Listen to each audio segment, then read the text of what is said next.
Hey guys, I recently removed the seats from my 1998 Porsche Boxster. If you need to see the video on how to get them out, check out the link up here. But while I had them out, I was troubleshooting some wiring and I had to disassemble the little electronic panel, I'll call it, on the side of the seat. As you will probably realize, these seats are not the stock ones that came with my Boxster, but they are from a 2006 Cayman S. Turns out they are the heated seat version, but that was part of why I was disassembling this to try to figure it out. Originally, I wasn't planning on making this video, but while I was reassembling it, I realized that there were some tricky parts that people might get caught up on and could use a detailed video. So if you need to take this apart on your seat, hopefully this video will be helpful.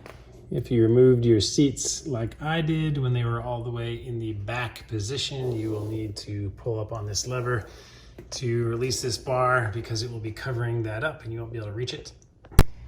There is one T27 hidden down here in the corner, so you gotta take that off. Our first electric knob is just pressure fitted on there, so you can just put a screwdriver under here and pop it off. That's what this looks like. When you remove this piece, this whole thing will come with it. To remove this lever, this is actually a cap that is covering up a T30 underneath. So you're gonna use a really small screwdriver or some kind of pry tool and just kind of be gentle down here and work it so you're not really marring it up. And do it at the bottom in case you do mar it up so you won't see it. And once you get underneath, it'll just pop right out. Now this is a T30, you can just undo this. And now this piece will just pry off. Sorry, somehow I didn't record removing this bolt, but under here there is a bolt. I'm just playing the installation in reverse so you can see where that is. I also failed at making a good video of removing this thing, but essentially you will be able to pry it up. You'll see it's connected by tabs at the top and slide it off. To disassemble this piece here, you have one T30 bolt, and it has a little washer. And then underneath there is just one Phillips head screw. And after you remove that, this will just lift off. And if you need to remove this black rail here, there are just 3 T25 bolts. So there's the one here in the middle, and then you come across and go underneath and you will see the second one on this side. And then all the way under on the other side is the third one. And after you remove them, this kind of slides up and then pull it this way and it'll come off the corner over here. Okay, reassembling this piece here is the trickiest part of this. So you're gonna wanna use your magnetizer. Got a link for this in the description to make sure this tool is magnetized. So you can pick this up and guide it in. Because if you put this back in place first and then try to get this bolt in there, there is not enough clearance to get that bolt in without it falling back into the seat. So what I did is line these tabs back up and get it started. And you can see that there is a little tab right here where the arrow is that goes into that little hole right there where this arrow is. And once it's pushed back in place, you can see how that's gonna line up and fall in there. But before we put it in there, if you hold this up with your hand, there's just enough room to guide it in and get it started in that hole. So the first thing you have to do is you have to hook this piece back under here before you even start working it in.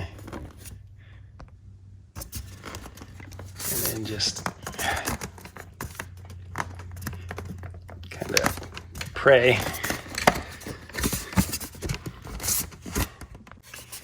Finally pushed enough to get that corner tucked in.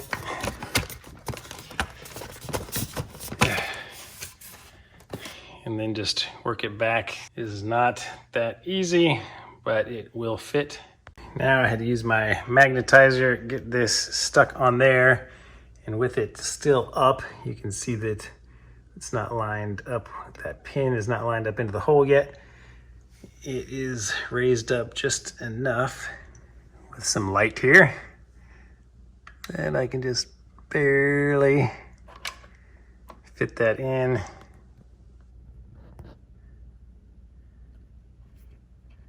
get it into the hole, but it's not lined up to go into the hole until I press down on the top. So I'm just gonna hold it in place with the screwdriver here while I kind of press this back down into place with my other hand.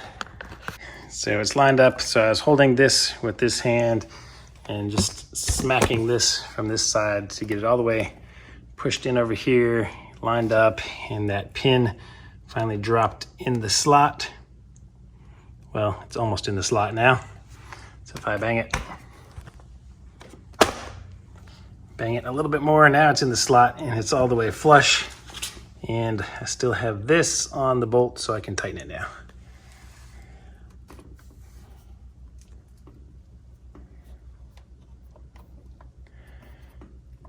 All right, there you go. For this piece, you'll see that it only lines up one way. You can see the two little U-shaped pieces at the top are closer together than the ones at the bottom, and they will fit right over this little piece right here. So you can't put it on wrong. It'll only go down in that direction. When you go to snap the cap on, you will see that there are 3 tabs that protrude, and the one over here by my thumb is a very small one. And the small one goes right here at the bottom, and the other 3 tabs go in there. So just make sure you have it lined up correctly, and it'll snap back in. It took me several attempts to get this back on because it doesn't seem to just press on. I kind of had to turn it a little bit at an angle and work it on, press it, there, you'll hear it snap, click, and now it is back on. And don't forget to replace the T27 down here in the corner. All right, guys, hope you found this helpful. Please subscribe to the channel, and I will see you next time.